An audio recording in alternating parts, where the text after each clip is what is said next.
In a lot of ways, my Brooklyn apartment is a test kitchen of sorts. I make these videos to push myself to cook new things and try new ingredients. And as far as tools, I can do most of the heavy lifting with a knife or two and a few pots and pans. Still, over the years, I've managed to accrue plenty of specialty gear too, most of which I use pretty sparingly. I wanted to make idli for a while now. I've been whipping up dosa batter in one form or another for years, and I haven't taken full advantage of this versatile sourdough. Rather than spreading the batter out super thin on a super hot pan like a dosa, idli instead are made with special steamer trays to make these soft, spongy breads. When you've never made a thing though, it's hard to justify picking up a special product that makes only that. It falls into the category of a unitasker, aka a single-use tool and a major no-no if you grew up watching Alton Brown like I did.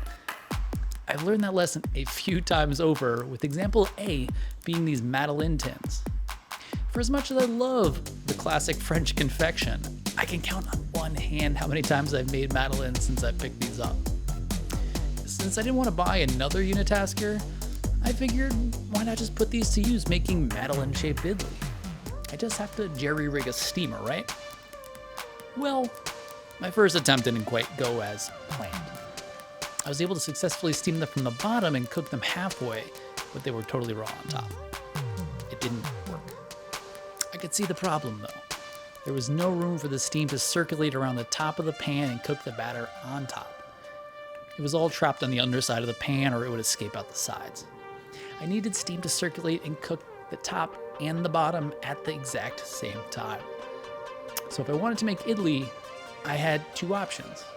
One, I could just cave and buy an idli steamer. They're not exactly expensive. But then there was option two. Maybe I just had to punch some holes into this thing.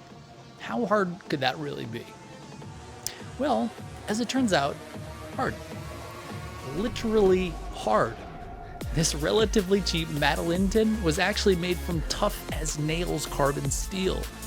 With the help of a pair of goggles, my 20-volt hammer drill, and a half-inch titanium drill bit, I decided to make some noise and chose option 2. Even with all the right tools, this definitely required more persistence and elbow grease than I was used to, but after about 30 straight minutes of drilling, I had my steam holes.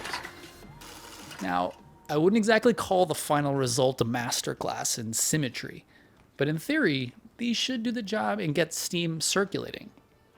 First, I give the pan a thorough washing to get rid of any metal dust before I set up my station. I filled the roasting pan with about 2 inches of water and brought it up to a boil over the burner. I positioned my makeshift idli pan on top and did my best to keep it level. I brushed the tin with some coconut oil to prevent sticking and spooned in the batter. If you want to see how this batter is made, I laid out all the details in my dosa with broccoli and tomato coconut chutney video from last week. It's the same recipe except for 2 small tweaks.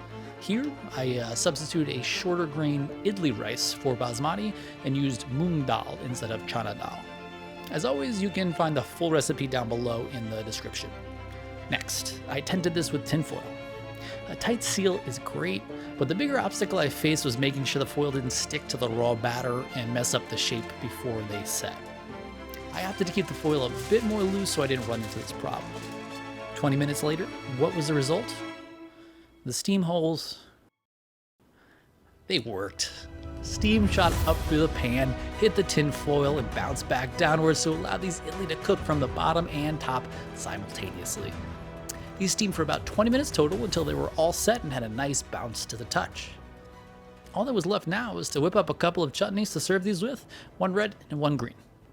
The red started with a paste of turmeric, fennel seeds, Sesame chilies, salt, and coconut oil.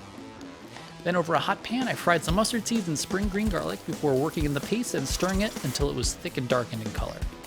Spicy, umami, and intensely good. The green chutney started with a quick blend of curry leaves and ajwain seeds to make a powder. Then I chopped ginger, green chilies, and mint and added these to a blender with some lemon juice, that ajwain curry leaf powder, and some amchur powder. Bright, cooling, and fresh. And there we have it. 2 chutneys plated up with a heap of Idli Madeleine. That single-use Madeleine tin is now a multitasker in my kitchen.